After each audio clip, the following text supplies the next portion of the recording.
Hello friends, welcome to KT Research Guidance Bureau. Myself, Dr. Kumudini R. Thakur, founder member of the Bureau, would like to say few words for the Bureau. This Bureau is helpful to research students, postgraduate students as well as those who are interested to clear their NET, SLAT and other competitive exams. Moreover, to those individuals who are interested to enhance their knowledge. So, my humble request to you that please subscribe the Bureau, give your comments and favor for the Bureau. In previous session, I gave you the idea about processing and analysis of data. And mainly, I explain you types of data, basic elements of processing, in that one editing, coding, classification, tabulation, and then I explain you data analysis process with one example. So, you collected the data, now you want to analyze them. So, when you want to analyze that time you have to understand the data. So, if you want to understand the data, then obviously you have to measure the data. So, today we are going to understand measurement and scale of measurement. Measurement is the process of observing and recording the observables that are collected as part of research efforts. Means you collected the data and now you want to measure the data. So, if your measurement is perfect, you can understand the data very nicely. In technical speaking, we can say that measurement is a process of mapping aspects of domain into other aspects of a range according to some rule of correspondence. This meaning is more clear. What it says? First, it is a process. Process means step by step activity.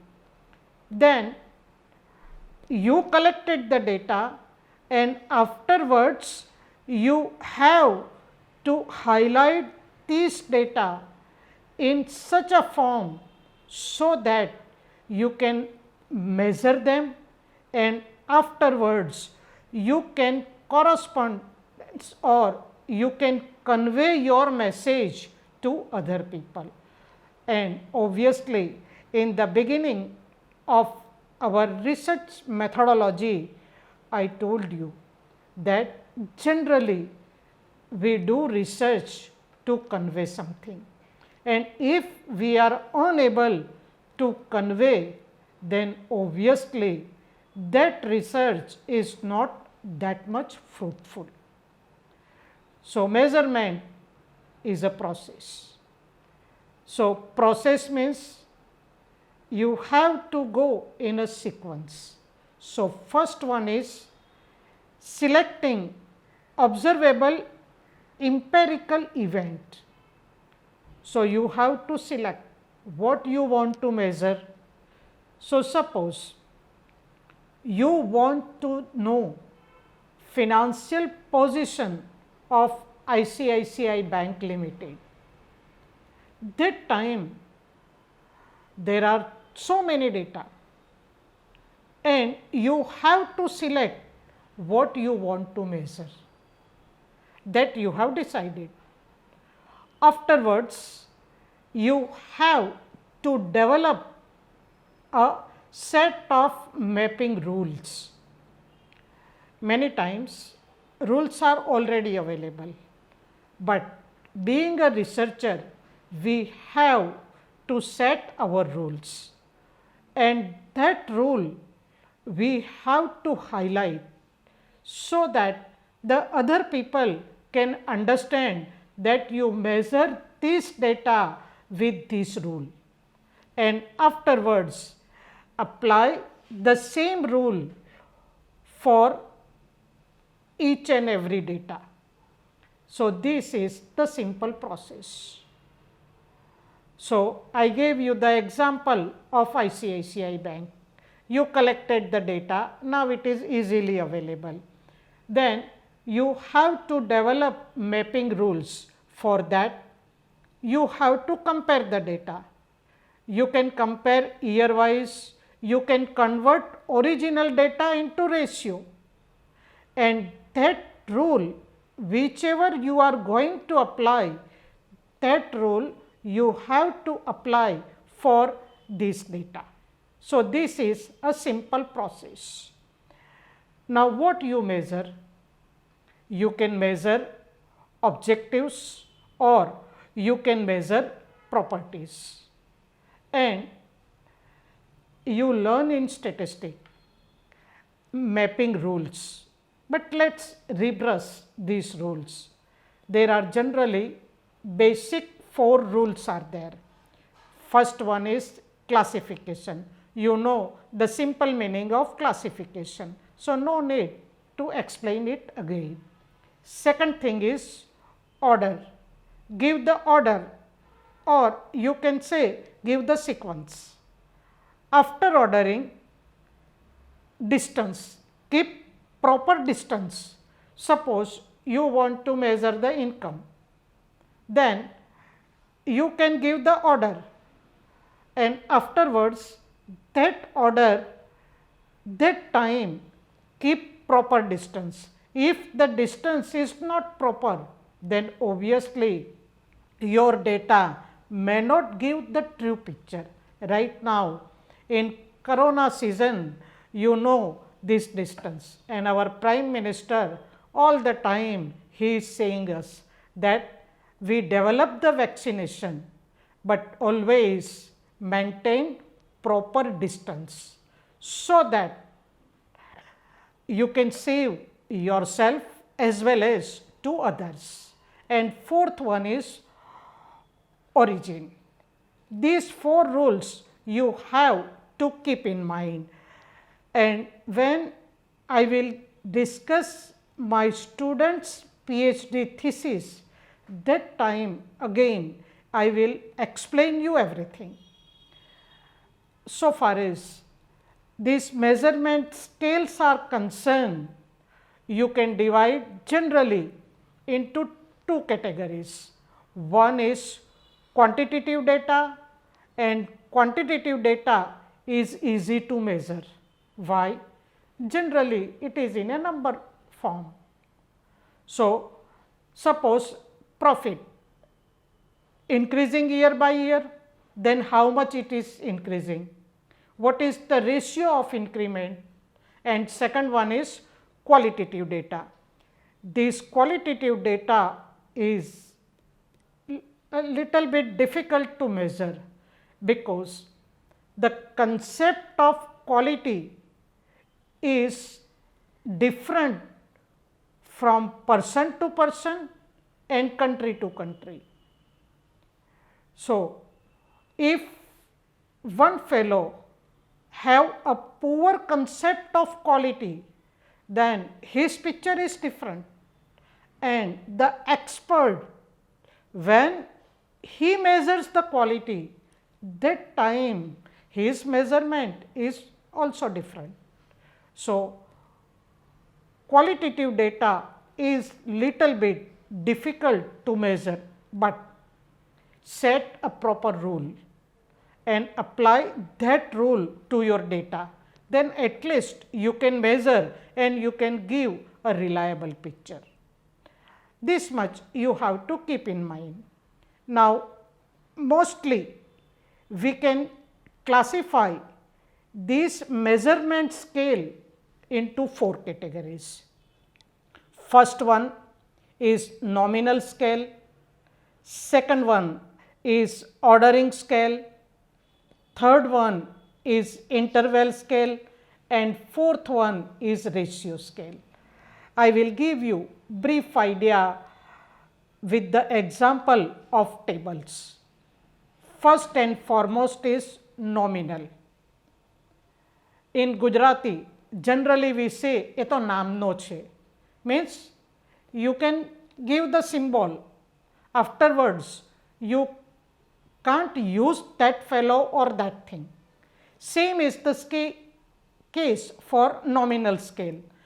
Nominal scale is simply a system of assigning number symbols to event in order to label them. So, if you want to give label to that particular thing, you can use nominal scale.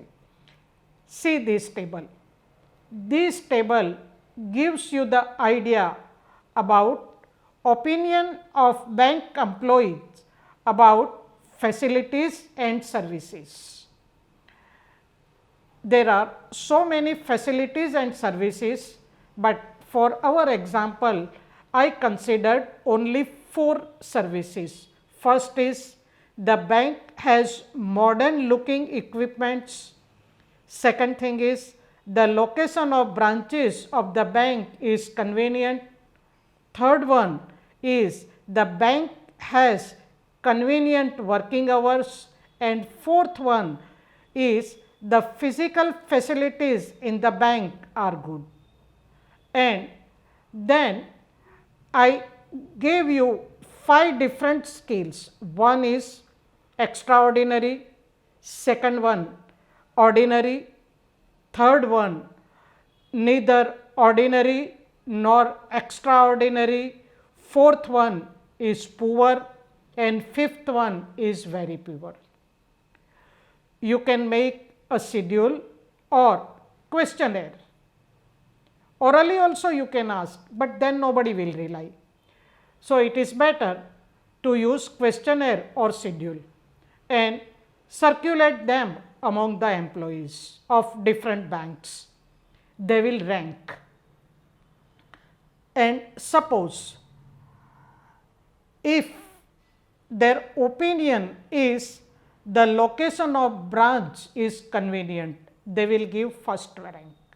Then about modern equipment, then second one.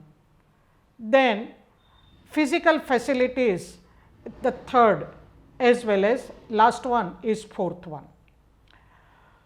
This way you can get the idea about the opinion of the employees.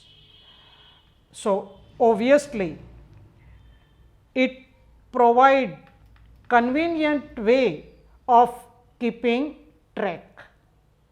Second thing is only arithmetic operations you can do, that how many employees they believe that these facilities are good or they have convenient location, not anything more than that one, and simply describes the differences. So, this many person they believe this and these persons they believe this, but in survey method this scheme is very popular. So, this is the brief idea about nominal scale. Now, let us try to understand ordering scale. It used to simply depict the order of variables and not the difference between each of the variables. Means it depicts, it highlights only the order, first, second, third, fourth one, but nobody can say that what is the difference between two variables. See this table. This table is about behavioral factors in e-banking. In that one, 6 ranks are there, first, second, third, fourth, fifth, sixth, and then there are 6 items. First is help in reducing stress. Second, help in reducing chaos and confusion. Third one is help to do routine work more efficiently. Then increase interest in work, increase level of motivation and increase level of job satisfaction. And then they have to rank them. What is their opinion? Then you can find out average and accordingly you can analyze the data. See the another table. This also gives the idea about the same thing.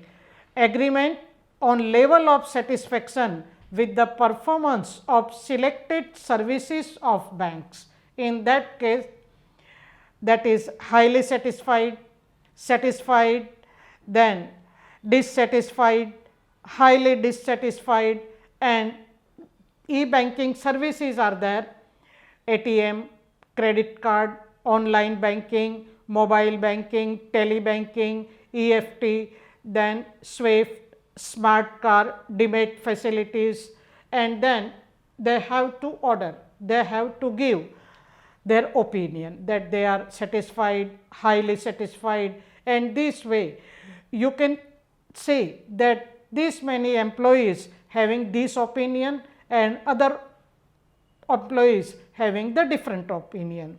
See this table. This table is very easy to understand. Ranking of household according to their annual income. In that one, annual income 5 lakh, 6 lakh, 2 lakh 10,000, 2 lakh 50,000, 10 lakhs and 12 lakhs. Then you have to give them number as per their income. So obviously F having the highest income, then first rank. Second is E 10 lakhs, B third, A fourth, then fifth is D and sixth is C. See this table clearly. This table gives you the idea about the income, who is on the top and who is on the last one. But the difference of income it will never highlight. Means on first person and second person, the income of difference at the third and fourth one or the second and third one, that is not similar. So ordinal scale permits the rank of item from highest to lowest. Then there is no absolute value. Then real difference between adjacent rank may not be equal. Means in first and second, second and third, third and fourth, it is not equal, only you can rank them, and more precise comparison is not possible with ordinal scale. So this is one of the limitation, but many times we can use it and we can complete our research work. Third one is interval scale. One unit on the scale represent the same magnitude on the trait or characteristic being measured across the whole range of the scale. For nominal scale, generally we measure our temperature. Means in that case, city and temperature, maximum and minimum, maximum, minimum. But in this case, what happens? Generally, suppose the temperature is between 20 to 25 and in another city it is 40 to 45, but the difference of 5 is not same for 20 to 25 and 40 to 45 or 45 to 50. This you have to keep in mind. So, when you use interval scale, that time this is one of the biggest limitation that, and afterwards do your research work. And the most important skill is ratio scale. It allows to compare the intervals or differences. So, generally we use ratio scale in our research, and afterwards also I will give you so many examples for that one. But see this table. This table gives the idea about annual income of respondent. You can say customer also in rupees. So, annual income is up to 2,50,000, then 2,50,000 to 5 lakh, 5 lakh 1 to 10 lakhs and above 10 lakhs. So, suppose your respondents are 1,000, then you find out their income, and suppose frequency for first category up to 2,50,440, then you can convert into percentage also. For second 213, then 246, and about 10 lakhs it is 101. So, if your sample is wide and your area is also wide, then you can find out the financial strength of the people. And generally in our government data, government also tries to find out this position. But what is the tragedy of our Indian people? Generally we do not like to give true picture of our financial position, and many times our financial position is little bit good and we can lead our life very nicely, but when somebody comes to you, we have some fear and we say that my income is very nominal. So far as this type of surveys are concerned, it is little bit difficult. So far as salary class people are concerned, they will say you, but business class and other people, they may not say you. And many times what happen, that in even published report you find that number of unemployed person are too high, but in reality it may not be, because they find out their work, but all the time they highlight that they are unemployed. So, if they find the opportunity, they can capitalize them.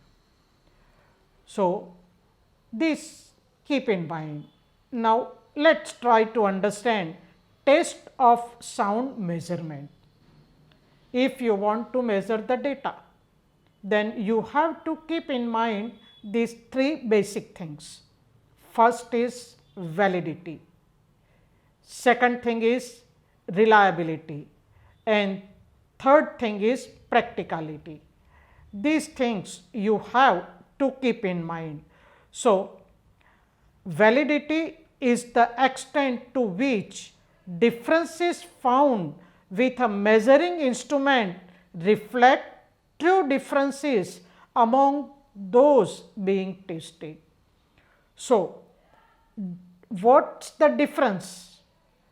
That difference you have to find in another item in the same manner. So, a measurement device is valid if it really measures what is supposed to measure, and if your instrument is unable to measure clearly or nicely, then do not use that instrument, because it is not a valid instrument. So, when you develop measurement skill, keep in mind, and generally there are 4 types of validity. First is content validity, second one is criterion validity, third is construct validity, and fourth one is face validity. So, content validity is the extent to which a measuring instrument provides adequate coverage of the topic under study. So, if it provides adequate coverage, then it is okay. Now, suppose government released the budget, and that time the debate is going on, and if a group of analysts or a panel of analysts, they are from the different area, they can judge it very nicely. Then criterion validity is a method of test validation that examines the extent to which scores on an inventory or scale correlate with external. Okay, let us try with an example. Suppose in a classroom, 3 students are having first, second and third category. Now, if you feel that these 3 students, they will stood first in the games also, it may not happen. In other area also, it may not happen. So, as per the event, as per the criteria, the rank may be different, and construct validity refers to whether a scale or test measures the construct adequately. If it measures adequately, then it is okay, and face validity is simply whether the test appears to measure what it claims to. So, this is basic things you have to keep in mind. Now, let us try to understand reliability. Reliable word is very common, means you can rely on. So, a measuring instrument is reliable if it provides consistent results, then only it is reliable. Okay, I will give you one example. Suppose you want to weight some of the substance in our earth, and the same substance you want to weight on moon, then weight will be different. So, you can't say that there is no reliability in that instrument. On earth it applies, and in another area it may not apply. For that, you have to design another instrument which can give you the perfect idea on that surface. So, this reliability, if it is not, then we can improve also. How can you improve? By standardizing the conditions under which the measurement take place, means condition must be same. If it is on earth, on the same way, you can't measure income and age in different areas. So, if you want to measure income, then you develop one instrument, and if it provides reliable and correct information, then it is a reliable instrument. Second thing is, by carefully designing directions for measurement with no variation from group to group. This also you can do, and if you take the help of trained staff then also you can develop a reliable instrument, and if you broaden your sample, then also you can get a better results. And then the last one is testing of practicality. Many times we say that practical person is more successful in profession, and it is true because he is a practical person. So, measuring instrument can be judged in the terms of, first is economy. If it is too costly, then you can't afford it. Second thing is convenience. If your instrument is very good, but it is not convenient, then how can you use it? So, conveniency is the another thing.